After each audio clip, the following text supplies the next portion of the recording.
नमस्कारम। कर्मवीरों की पाठशाला में मैं संजय पाल शौरान आपका स्वागत करता हूं। बहुत महत्वपूर्ण, संवेदनशील और बहुत ही नॉलेजेबल टॉपिक पर आज बात करेंगे। वो है दंडवत, क्षैतिज या हॉरिजॉन्टल आरक्षण क्या है, कौन कौन इसमें शामिल हैं। पूरी बात विस्तार से होगी, वीडियो को पूरा देखें। सबसे पहले तो जो दंडवत आरक्षण है, क्षैतिज आरक्षण है या फिर हॉरिजॉन्टल आरक्षण है, ये तीनों एक ही बात है। इसमें कौन शामिल है? भूतपूर्व सैनिक शामिल हैं, दिव्यांगजन शामिल हैं, उत्कृष्ट खिलाड़ी शामिल हैं, और एक और कैटेगरी है जो इसमें शामिल होती है। यदि आपको पता है, यदि आपने विस्तृत विज्ञापन अध्यापक भर्ती बीकानेर निदेशालय को यदि आपने बहुत अच्छे से पढ़ा है तो जरूर आपको पता होगा। तो हमें मैसेज करके बताएं कि इसके अलावा कौन हॉरिजॉन्टल आरक्षण में शामिल किया जाएगा अध्यापक भर्ती बीकानेर निदेशालय 2021-2022 के तहत। सबसे पहले हम बात करते हैं भूतपूर्व सैनिकों को। 12.5% आरक्षण है कुल विज्ञप्तित पदों का। एक और महत्वपूर्ण बात, भूतपूर्व सैनिक अर्थात एक्स आर्मी मैन का लाभ वो ही ले पाएंगे जो राजस्थान के मूल निवासी हैं, अर्थात जिनका डोमिसाइल राजस्थान का बना हुआ है, जो राजस्थान के रहने वाले हैं, राजस्थान जिनका मूल राज्य है, गृह राज्य है, वे ही एक्स सर्विसमैन का लाभ ले पाएंगे। अदर राज्यों के विद्यार्थी जो एक्स सर्विसमैन हैं, यदि वे अध्यापक भर्ती बीकानेर निदेशालय 32,000 पदों के लिए यदि फॉर्म लगाते हैं तो उनको जनरल कैटेगरी में शामिल किया जाएगा। एक्स सर्विसमैन का लाभ उन्हें दे नहीं होगा, और इसका उल्लेख स्पष्ट रूप से पॉइंट 12.3 में है। एक और महत्वपूर्ण बात जो एक्स सर्विसमैन को ध्यान रखनी है वो ये है कि इन्हें केवल एक बार आरक्षण का लाभ मिलेगा। यहां एक बार का तात्पर्य ये है, यदि आपने मान लीजिए अध्यापक भर्ती लेवल 1 या लेवल 2 इनमें से किसी भी पद के लिए एक्स सर्विसमैन का अपना प्रमाण पत्र लगाया, सर्टिफिकेट लगाया, और उसके आधार पर यदि आपको नियुक्ति मिली है तो आप अपने एक्स सर्विसमैन की प्रास्थिति अर्थात स्टेटस अर्थात स्थिति को खो देंगे। लेकिन यहां पर एक क्लोज है, सीधी भर्ती में जहां ऐसे पदों पर जहां पर एक्स सर्विसमैन अनुभव के रूप में चाहिए, यदि आप वहां सेलेक्ट हुए हैं तो आप एक्स सर्विसमैन की अपने स्टेटस को नहीं खोएंगे। इसे समझें। मान लीजिए कि किसी बैंक में गार्ड की नौकरी के लिए सरकारी पोस्ट निकली है और उस सुरक्षा गार्ड के लिए एक्स सर्विसमैन जो राजस्थान के मूल निवासी हैं वो आवेदन करते हैं, और उस गार्ड की नौकरी में ये अनिवार्य अनुभव है कि उन्हें एक्स सर्विसमैन होना ही चाहिए, तो वो अपने एक्स सर्विसमैन की स्टेटस को नहीं खोएंगे। लेकिन यदि आप अध्यापक भर्ती, चाहे वो L1 L2 हो, चाहे वरिष्ठ अध्यापक हो, चाहे स्कूल व्याख्याता हो, इनमें से किसी भी भर्ती में यदि सेलेक्ट होते हैं तो आपको एक बार ही लाभ मिलेगा। उसके बाद आप जनरल पुरुष की भांति या आपकी जो भी कैटेगरी है उसी के अनुसार आप ट्रीट किए जाएंगे।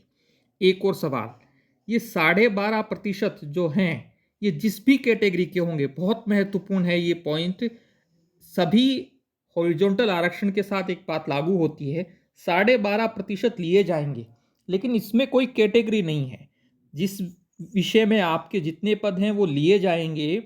यदि आप जनरल से हैं तो आप जनरल की सीट पे चले जाएंगे, यदि आप ओबीसी से हैं तो ओबीसी की सीट पे जाएंगे।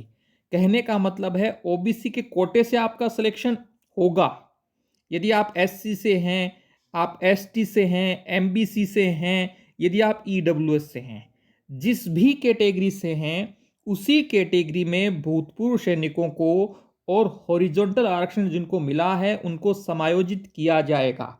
इसका मतलब है कि आप मान लीजिए ओबीसी से हैं, पुरुष हैं, एक्स सर्विसमैन हैं, तो पुरुष जो भी एक्स सर्विसमैन हैं वो ओबीसी कोटे में सिलेक्शन ले लेंगे। वहां पर एक जो पद है वो कम हो जाएगा ओबीसी पुरुषों का। यदि मान लीजिए आप शेड्यूल ट्राइबल हैं, एसटी कैटेगरी से हैं, मान लीजिए 1 मिनट के लिए आप मीना हैं, तो आपका एक पद जो है वो एसटी कैटेगरी में समायोजित कर दिया जाएगा। यहां एसटी कैटेगरी के पुरुषों की कट ऑफ अलग बनेगी, गौर करने वाली बात है। और भूतपूर्व सैनिक स्वयं में एक कैटेगरी है, इसीलिए आप जब भी कट ऑफ देखते हैं तो वहां लिखा हुआ होता है हॉरिजॉन्टल आरक्षण, भूतपूर्व सैनिक और दिव्यांगजन। इसका मतलब है आप जिस भी कैटेगरी के हैं उस कैटेगरी में सिलेक्शन ले लेंगे, लेकिन आपकी कट ऑफ तुलनात्मक रूप से इन सभी कैटेगरियों से नीचे रहती है, कम रहती है। उसके पीछे रीजन ये है, 12.5% आपको आरक्षण है। ये 12.5% अलग नहीं है। जैसे मान लीजिए जनरल को आरक्षण है 36%, एमबीसी को आरक्षण है 5%, 10% आरक्षण ईडब्ल्यूएस को है, 21% आरक्षण जो है वो ओबीसी को है। इसके अलावा एससी और एसटी को भी आरक्षण है। ये जब आप जोड़ते हैं सभी तो 100 हो जाता है। ये 12.5 का उल्लेख इस 100% आरक्षण में नहीं है। उसके पीछे रीजन यही है क्योंकि भूतपूर्व सैनिक जिस भी कैटेगरी का होगा, एससी का होगा तो वो एसटी के पद पे चला जाएगा, एसटी का होगा तो वहां चला जाएगा, ओबीसी का होगा तो वो ओबीसी के पद पे चला जाएगा। ओबीसी की कट ऑफ जो है वो अलग बनेगी और भूतपूर्व सैनिकों की अलग बनेगी। ठीक यही बात लागू होती है दिव्यांगजन के लिए। 4 प्रमुख श्रेणियां हैं दिव्यांगजनों में, जिन्हें L1, HH, OA, OL, BL, OAL, CP, LV, DW, AAV, ये तीसरी श्रेणी है। MD, SLD, MI, ये 4 श्रेणियां हैं।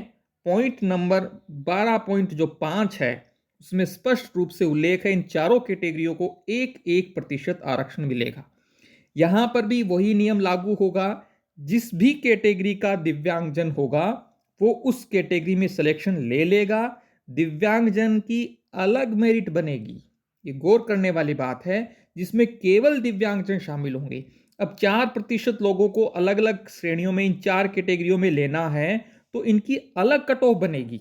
बाकी OBC, general, SC, ST, MBC, EWS की कट ऑफ से इसका कोई संबंध नहीं है। इनकी कट ऑफ सेपरेट अलग बनेगी, फिर इनको समायोजित किया जाएगा अपनी अपनी कैटेगरी में। क्योंकि ये 4% एक्स्ट्रा कहां से लेके आएंगे, प्रतिशत तो वही है।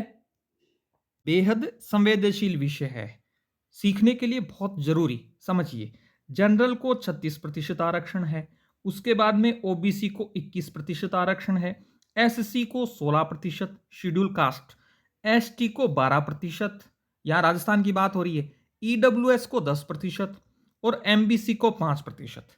यदि आप इन सबको जोड़ेंगे तो 100 आएगा।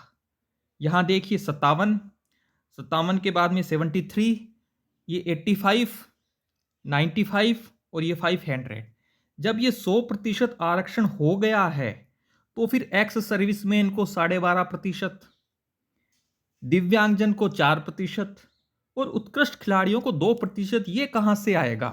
अब आपको वो बात बहुत स्पष्ट समझ में आ जाएगी कि 12.5% ये जो आरक्षण है ये इसी 100 में शामिल है।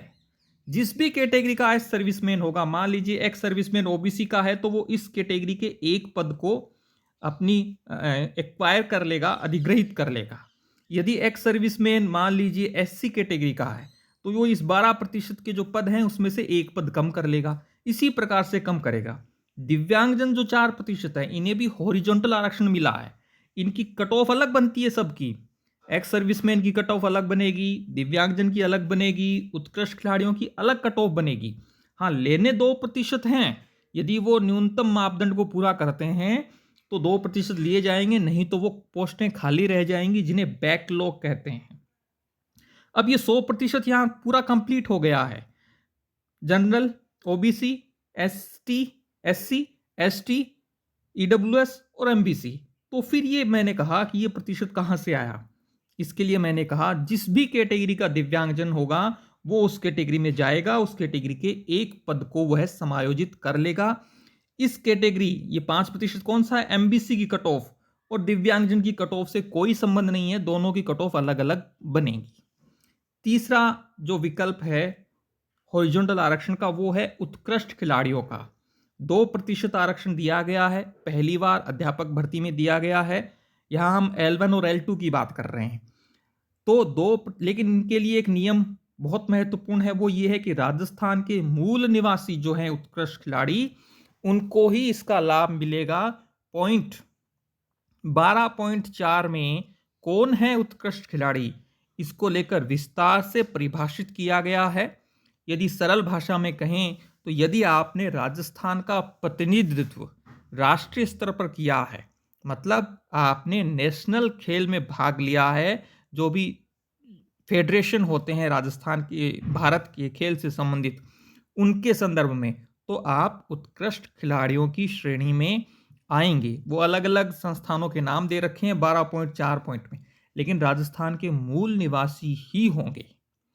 और उत्कृष्ट खिलाड़ियों के बाद में एक और कैटेगरी है जिसे हॉरिजॉन्टल आरक्षण के तहत नियुक्तियां मिलेंगी। कौन है वो, इसका आपको मैसेज करना है।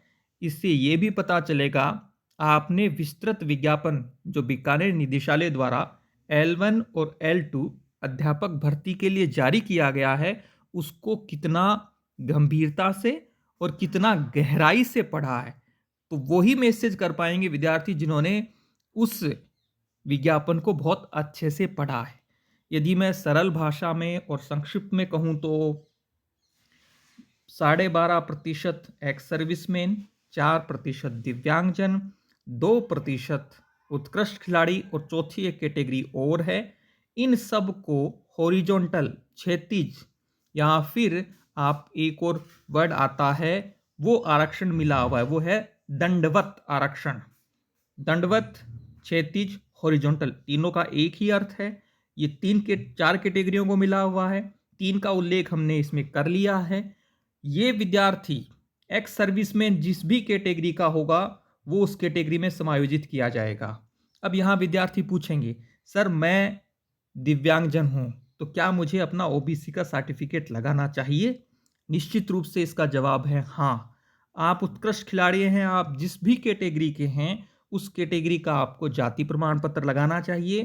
क्यों? क्योंकि आपको उसी कैटेगरी के पदों में समायोजित किया जाएगा। कोई भूतपूर्व सैनिक है, एक्स सर्विसमैन है, वो मान लीजिए जनरल से हैं तो जनरल के लिए तो कोई प्रमाण पत्र बनाना ही नहीं। लेकिन मान लीजिए वो ईडब्ल्यूएस से है तो उसे अपना ईडब्ल्यूएस का सर्टिफिकेट लगाना चाहिए। जो ओबीसी से है तो ओबीसी का सर्टिफिकेट। जिस भी आप कैटेगरी के आप मूल रूप से हैं वो कैटेगरी आपको भरनी है। हालांकि आपकी कट ऑफ इन सब की कट ऑफ से नीचे रहेगी। सामान्यतः अब तक ऐसा होता आया है और होता ऐसा ही होगा। उसके पीछे रीजन ये है कि भूतपूर्व जो सैनिक हैं उनको 12.5% आरक्षण मिला है। अब एक सवाल और विद्यार्थी पूछ सकते हैं कि सर क्या हमारी कट ऑफ, दिव्यांगजन की कट ऑफ जो है वो ओबीसी या जनरल की कट ऑफ से ऊपर रह सकती है या नीचे ही रहेगी? इसका जवाब ये है कि आपकी जो भी कट ऑफ है उसका और जनरल की कट ऑफ से कोई सीधा संबंध नहीं है। वो ऊपर भी रह सकती है, दिव्यांगजन की बात कर रहा हूं। एक्स सर्विसमैन की तो निश्चित रूप से सब कैटेगरियों से नीचे ही रहेगी, क्योंकि 12.5% आरक्षण है साहब। 100 में से 12.5 लोग केवल एक्स सर्विसमैन के आएंगे, और एक्स सर्विसमैन में पुरुष ही हैं, महिलाएं तो हैं ही नहीं, क्योंकि महिलाओं को तो सेना में अब मौका मिलने लगा है, वो भी केवल ऊपर के पदों पर। तो दिव्यांगजन की कट ऑफ, यदि मान लीजिए ओबीसी की कट ऑफ नीचे रह जाए और दिव्यांगजन की कट ऑफ ऊपर रह जाए, तो आपने यदि अपना ओबीसी का सर्टिफिकेट लगाया है उसमें, तो आप ओबीसी में सिलेक्शन ले लेंगे। यदि दिव्यांगजन की कट ऑफ नीचे रहती है तो दिव्यांगजन में आपका सिलेक्शन हो जाएगा। इसीलिए मैंने कहा उत्कृष्ट खिलाड़ी, दिव्यांगजन और भूतपूर्व सैनिक, वो जिस भी कैटेगरी के हैं उस कैटेगरी का जाति प्रमाण पत्र अवश्य लगाएं। दूसरी महत्वपूर्ण बात, इन सब को इन्हीं जिस भी कैटेगरी के ये होंगे वहां पर उन्हें समायोजित कर लिया जाएगा। भूतपूर्व सैनिकों की कट ऑफ नीचे ही रहेगी, ऐसी ही ट्रेंड है और यही प्रबल संभावना है।